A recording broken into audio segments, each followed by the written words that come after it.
আমার মনে কোনো কষ্ট নাই, তোমার কাছে আমার অনুরোধ, তুমি আমাকে ছেড়ে দিও না রে ও মালিক। দুনিয়ার সবাই আমাকে ছেড়ে দিয়া চলে যায়, তুমি আমাকে ছেড়ে দিও না রে মালিক। আইয়ুব নবী এই কথা মন্তর দিয়ে বলেন, আর চোখ বেয়ে পানির ফোঁটাগুলো গাল বেয়ে পড়তেছে। হঠাৎ করে তাকায় দেখে তার পায়ের কিনারায় একমাত্র বিবি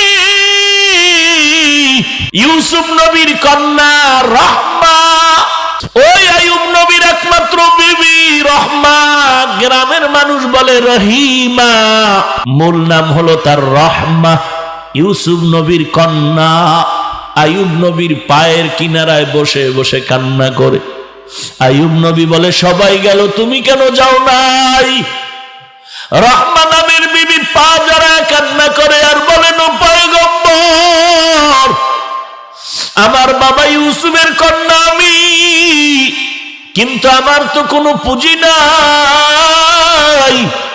হাসরের ময়দান হবে ভয়ঙ্কর, সূর্যটা মাথার উপরে নেমে আসবে, সূর্যের তাপে জমিন হয়ে যাবে তামা।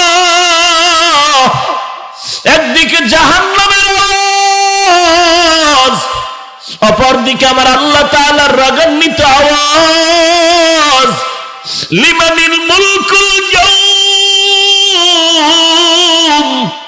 লিল্লাহিল ওয়াহিদিল কাহ্হার।